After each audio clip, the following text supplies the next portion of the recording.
Johan, welcome to studio. Thank you very much. Pleasure to be here. Before we start the interview, I need to ask you, are you a chess player? Am I a chess player? No, I'm not a chess player. The comparisons between chess and strategy are less and less accurate, actually. Your thesis is that the world is changing rapidly. Yes. What does that mean for me as a chief executive of an organization? Geopolitical risk is going up. We thought in the early 90s that geopolitical risk was almost gone. Now it's back again. Just look what's happening in Russia or in China or in places like that, the Middle East. So geopolitical risk is going up. The internet and technology is affecting any industry, almost any industry around the world in a very profound way. Both positive and negative, by the way. Negative in the sense of the risk is going up. Industries can be wiped out of existence just because of technology. Look what's happening to BlackBerry, for instance, or in many cases like that. But also in a positive way, the number of opportunities for growth are just growing exponentially. You cannot predict the future in a linear fashion anymore. And you cannot predict it just based on now or on the past. You cannot extrapolate anymore. And that was always the basic idea around strategy, right? That you could put everything in a spreadsheet and with extrapolation predict where next year or in 5 years or 10 years it was going to be. In the book, The Future of Strategy, you debunk a number of commonly held perceptions, one of them referring to analytics and big data. There's a lot of books that have been written about big data. Big data is going to solve everything. We don't think so, and neither do most clients think about it that way.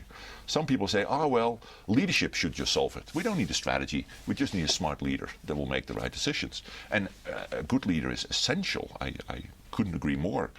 But it's not a strategy, it's something else.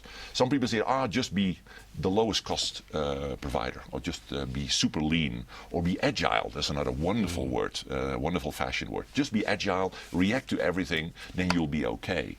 Well, it might be the right answer in certain cases, but it certainly is not a strategy. So all these are ersatz strategies.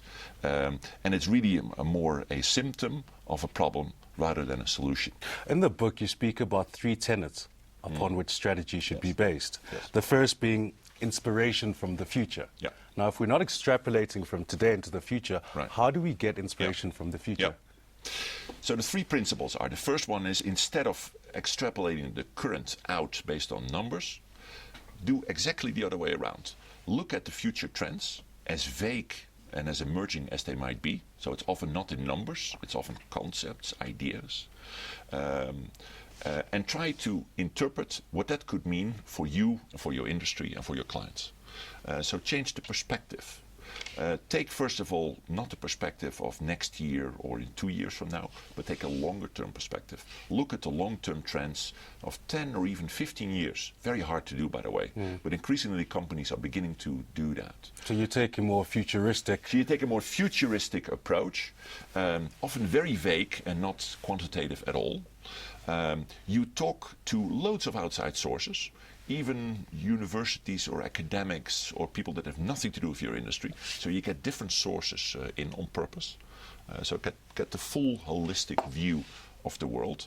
And together with your people and with the people that you engage in that process, interpret, try to make sense the scenarios, the options that could affect you or your industry.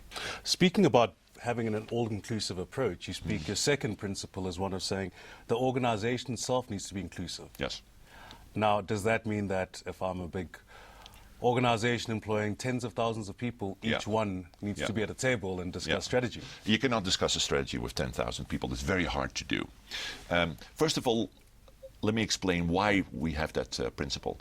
In the old way of doing a strategy, there was a small elite, the lords of strategy, together with the CEO, designed the strategy in their wisdom, in their ivory tower, and it was thrown over the wall for management and everyone else to implement. That was the classic way of doing that. Insight, strategy, implementation, and they were separate things. Talk to any CEO, and ask them, are you happy with your strategy on paper? Often they say yes, but if you ask them, are you happy with your strategy the way it's implemented, that's where the difficulty starts, and there's a lot of dissatisfaction with that.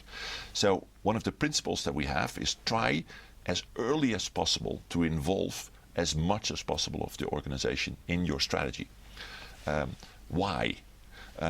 First of all, to minimize the disruption of throwing it over the wall, so to get ownership, to get buy-in, to involve more people in doing that. Not everyone.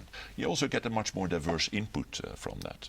In terms of a future-proof strategy, who has been successful in having a strategy that is future-proof? There's a very large chemicals conglomerate, a global chemicals conglomerate, European-based, by the way, that now does every year, a future workshop together with 200, 300 of the top people, where they look for the next 15 years ahead, which is really far ahead, every year. And every year, that 15-year view gets better and better and better, because it's redone, for not only them, but for all their client sectors that they have. And it's really a huge conglomerate that is in different divisions and different areas. So that is a wonderful case. I can give you another one, and that is a Canadian retailer, a very large retailer with many outlets. For them, we also took the future approach, but we particularly stressed the inclusive nature of it. Okay. Because that company was going through a lot of transformation, had to do a lot of change, basically. And instead of throwing it over the wall and telling people, well, just deal with it, we really took a very conscious approach to involve as many people as we could, using social media platforms, by the way. So it was a custom-designed type of Facebook that we made specifically for them.